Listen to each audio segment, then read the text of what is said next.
not marry container. What's the container now? For instance, you didn't get married to container. what container are we talking about? For instance, you see this ball. Yeah. Very glittering, very fine. Yeah. You understand? It's covered with a whole lot of things. But then, this ball might be carrying an egg, either that is rotten.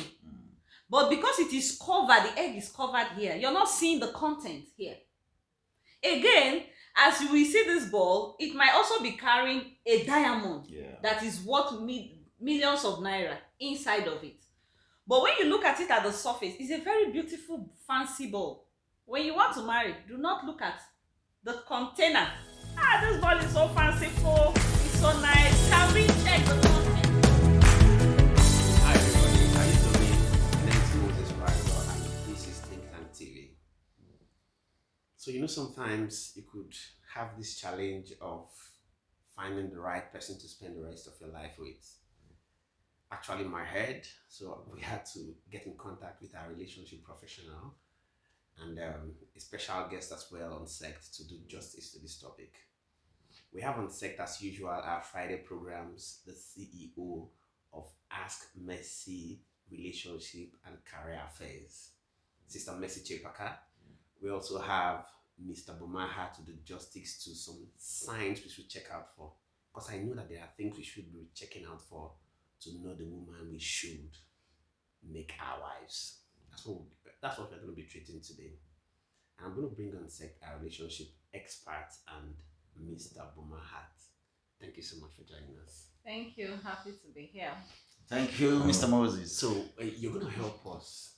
You're going to help myself. You're going to help the viewers. We want to know, what are the signs we should be looking out for? Because it's in most of us our hair, like, what should we be looking out for? Who should we wife? Okay. Like we always say, the greatest mistake one can make in life is when it comes to the point where you want to make the choice of a marriage partner. If you marry wrong, it can either make you or break you. So it is very important that we choose right, especially like we are looking at the kind of woman you should marry. I would say, I have seen, before I mention some, I have seen a lot of destinies that have been destroyed because of wrongful encounter. I've seen pastors who married wrong, their ministries fell down. I have seen a lot of men, today we are focusing on the women, a lot of men that have been destroyed because they married wrong. So for me, I would say one of the signs to check in a woman you want to marry, especially if you're a child of God, because we cannot talk about an institution that is originated by God himself, which is the marriage, and then remove the originator of it. So you want to first of all marry a woman that is God-fearing. A God-fearing woman is going to save you a whole lot of headache. So make sure you choose a woman that fears God. Because she fears God, she knows what she's supposed to do for you to you. Because she fears God, she's in submission to God. So she can listen to you. So I would say, number one, marry a God-fearing woman. So can I make bold to say you should be able to get married to a person who has the same spiritual inclination with you? Good. If you're a winch, Marry a winch. marry a winch. Yes. Hello. Yes. If you are a native doctor, Marry a native. marry a native doctress. Exactly. Don't come and frustrate somebody. If you are a child of God, a born again child of God, hello, don't go and look for breast and bum bum. I always say, marry somebody that is also God-fearing, that will go to church with you. Wow. So very important. So you heard it right? Before we talk about the other. You're a native doctor, you'll get married to a native doctress. She said it's doctorate. So Mr. Boma, can you take it up from there? So what's the next sign we should be looking out for? Okay, let me take it up from the side of the guys. Actually, like you said, we're actually emphasizing and we're looking at the women right now. For a man, yes, basically you must actually look at someone with the fear of God, because that encapsulates a lot of things. So we're being detailed right now. For a man, you have to look for someone who meets your primary and basic need, and that is respect. You see, the issue of respect cannot be overemphasized, Exactly. especially for a man. No matter how you look at it, society has tried to modernize in such a way that it now seems they're trying to sweep away the act of respect. They're trying to fade it away, trying to call it different name, especially under the guise of feminism and the rest of it. But the truth is, respect remains intact. It becomes the primary. It still remains the basic need of a man. So you want to marry a woman That respects you. that respect exactly. How do you know if she respects you? How do you know? We all can act to be all good. I can, in the process of dating, whenever I come to your house, I can act to be a very nice girl, for instance. If I were a female, I can decide to pretend and, even bend my nails to you. But you want to know if that girl truly have respect for you. Do you know what you do? Check how she talks to her father. Good. If she respects her father, she'll bring that respect back home. Good. Check how she talks to her elder brothers. Those are signs you shouldn't just look away. And no matter what she tells you, oh, they are nagging at me, I have to fight back because they did this. No, that means the day you offend her, she'll fight back. Wow, remarkable. Mm. Okay, so I know that a lot of people have different perspectives about intellectual compatibility. There are people that they are called sapiosexuals, right? Yeah.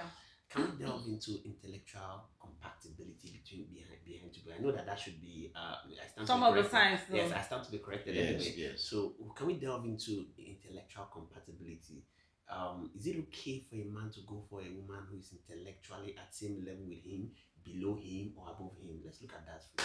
Let me talk on that. Okay. Now, the reason why you need to actually look for someone that is intellectually compatible with you is because you must realize that in the process of the relationship, love will fail. Love fades out. There are times when storms of life comes in and love is not able to sustain it. Intellectual compatibility is what helps the both of you to become friends. We cannot work together unless we agree, and that comes from the brain. If you marry a woman that's intellectually low, when you're communicating, she sees you as an oppressor. I tell you something, if you are not educated or if you are not a lawyer and a lawyer is communicating the law to you, the first thing you say, it's a bit law now, you will oppress me. You understand? You seem to feel immediately cheated. Yeah. But if you understand him, when he's quoting, you're also quoting, you know where he's going to, and you know that he's saying some basic truth. Yeah. So when you marry a woman that is intellectually compatible with you, both of you can flow on the same rhythm. So this compatibility, are we talking about on same level or below you? Because truth is, I know Yeah. you're looking at it from she should be on same level, but I know that they say the man is the head, right? Okay. And the man should be the one that should take the lead. So if you're talking about someone who is intellectually on same level with you, how then do you take the lead? Okay, you take the lead. See, we are not in a competition. Okay. We are there to Complement. to Yeah, complement yes. each other. As teammates. As teammates, exactly. So, but then we can roll together. Take for instance now, let's say when you came in, the first thing we started talking about is about the current election, and we're analyzing. Oh, this one is good. Oh, that one is bad. Okay, what about? I could make ideas. We share ideas. So please, Boma, please. I think you need to bring this to the political discussion. No. Let's look at I didn't say anything. I'm just trying to. Okay. So you may need somebody like, take for instance now, I'm discussing politics, and I am discussing with my wife who does not understand politics, and all she could tell me about is a petty gossip in the office. That doesn't make sense. Those gossips brings about negativity. This person should be versatile in knowledge. You understand? She should be versatile in knowledge. So when we're communicating football, for instance, she's communicating. When she's talking about fashion, I'm telling her the latest designers that's in town. She's saying things that concerns her. I'm contributing. I'm saying things that concerns me. She's also contributing. So we are flowing. So when there'll be nothing like dull moments. We always have something to talk about. The house is always excited. There's energy when you come. Have you heard about something? Exactly, something to communicate. So, but if you both of you don't think alike, you see, when she's talking to you, you're pressing your phone because, come on, you can't contribute. For instance, you're talking politics and she's saying, forget that, person go win, go win. When I leave someone I do, person go win, go win. That's not what you want to hear. You want her to analyze with you. You want her to bring, factors and the rest of it that will make that thing a very competitive kind of, and discussion. But if you don't flow on that same level, tell me, the house becomes boring. That's why some guys will go outside and they want to have discussion with people outside, and ladies will go outside, they want to have discussions. But when they come back home, you observe that they've gotten false knowledges from people outside, and they bring it home, it becomes a problem. Because what I have gotten from outside and what you've gotten from outside, both of them cannot marry Cannot- together. Exactly. Boom. So that sounds like our third point, right? Intellectual compatibility. Yeah. Do you have anyone to say? Okay, yeah. We cannot talk about choosing who to marry and then removing character from the picture. Very important. See, when you want to marry, do not marry container. What the container now? For Did instance, they get married to container? what container are we talking about here? for instance, you Yeah. see this ball, Yeah. very glittering, very fine. Yeah. You understand? It's covered with a whole lot of things. But then, this ball might be carrying an egg, either that is rotten, but because it is covered, the egg is covered here, you're not seeing the content here. Again, as we see this ball, it might also be carrying a diamond that is worth millions of naira inside of it. But when you look at it at the surface, it's a very beautiful, fancy ball. When you want to marry, do not look at the container. This ball is so fanciful, it's so nice. Can we check the content? Inside this ball, is it what is encapsulated inside of it? Is it a rotten egg or a diamond? But a whole lot of men, what do? They look at the container. It's so beautiful. Her bum is seriously. Her bum is so big. Thank you so much. Please, Okay. let's not marry. Do not marry the container. Marry content. And what's the content? Character. Marry content. Marry character. Wow. Throw away container. Don't look at container. That's the number 4th one. That's remarkable indeed. So very can we important. look at it from an angle of empathy? Right? Good.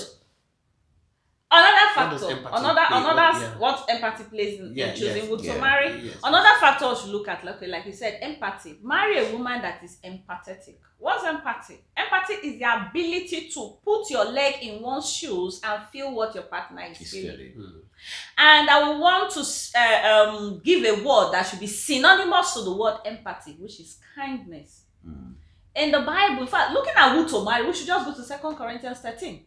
It talks about love. Love is kind, love is patient, love is this, love is that. So when you want to marry, check a woman that has these characteristics. So you want to ask yourself, is she kind? Is she patient? Is she long-suffering? I think I'm mentioning plenty. Maybe we'll look at it. Is she long-suffering? Good. So in looking at empathy, you want a woman that can both empathize and sympathize with whatever you're feeling. Not a woman that has no idea. You're passing through pain. She's not feeling it. Especially if she's a narcissist. A narcissistic woman is a woman that is aggressive, emotionless, and conscienceless. No conscience. So when you're in a relationship, no matter what she does, she doesn't feel it. Hello, very selfish and self-centered kind of women. All they want is for themselves, and they come into the marriage with this me, myself, and I kind of personality and mentality. Wow. So you want to really check. Do not marry a woman. Men that are marrying, do not marry a woman that lacks empathy and sympathy, that is not kind. When everything fails, kindness will surely stand. That will feel somebody that will feel your pain. Yes, a woman that doesn't have empathy cannot truly love you. Yeah. Your joy is her joy. Your pain is her pain. She feels you. So very important, please. And I think that will bring me to the next topic you just mentioned. The 6th one, right? Emotional stability. Good. Emotional stability. You see, men are naturally created not to be emotional beings. We are not emotional. Ladies get more emotional than us. Yeah. Men are more logical. Yeah. Men are more emotional. So you will need a woman who is stable emotionally, not the one that has this swing in emotion. Now you both of you are happy, very excited, off and switch. You know, it keeps you, the man, to be unstable. You don't know what to do to please her.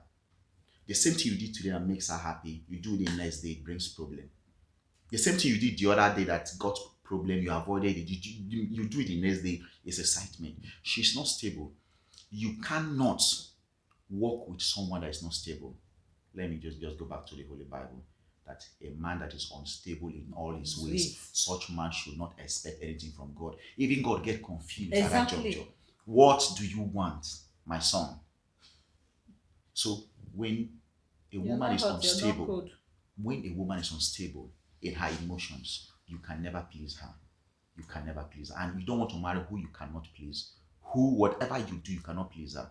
Most of our ambition as men is when we get married, we want to put smiles on our wife's faces. What does she like? Let me buy her shoe, let me buy her clothes. This is that makes her feel happy. But you'll be amazed that you do it today, she's happy. You buy her news that she's complaining and she's nagging. It sets you into confusion. And that's not the state you want to be. It drains you up mentally because you don't know what to do. And the joy, the greatest joy you have as a husband is knowing that what you have done has given satisfaction and joy to your wife. Wow. Remarkable.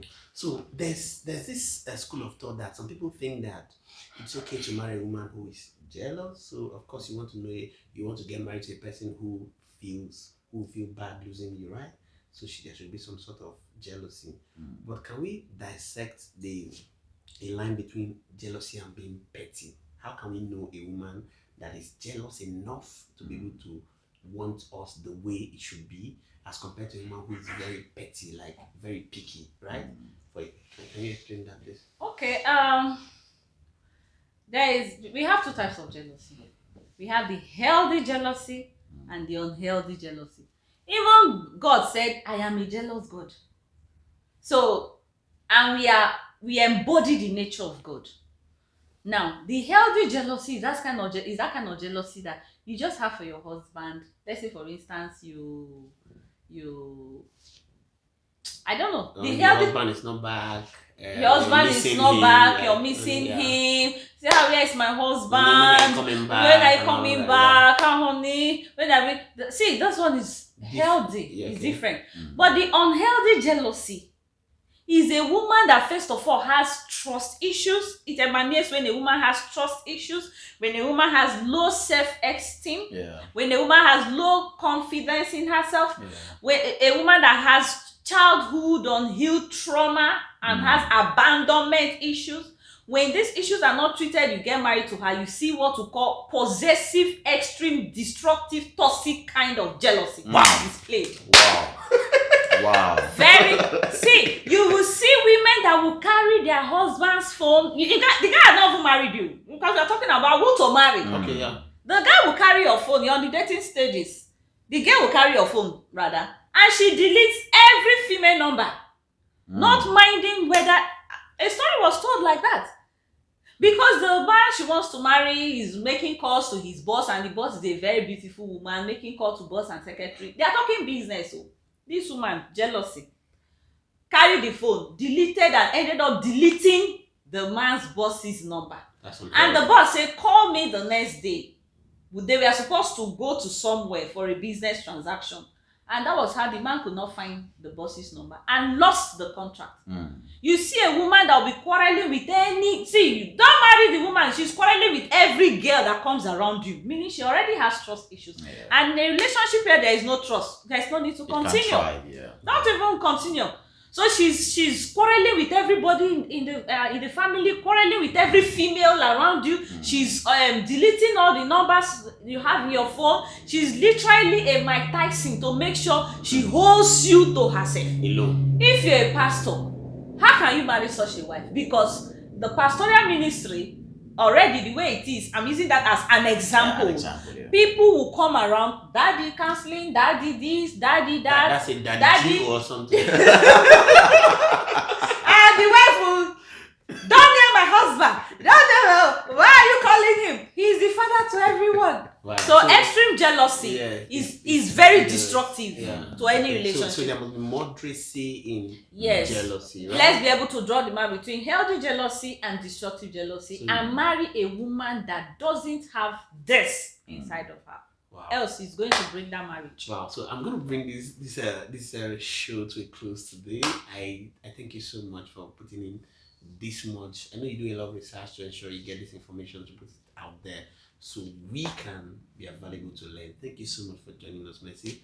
Thank you so much for joining us, Mama. Thank you. And viewers out there, if you don't want to miss programs like this, I'm learning as well as it is. So all you need to do is hit the subscribe button so that you can always get notified when we come up like this to get content that will be helpful to you. Do us a thumbs up, do us a comment letting us how you can be of service to you and be there to say, my name is Forever. Thank you for joining us. Thank you. Thank you.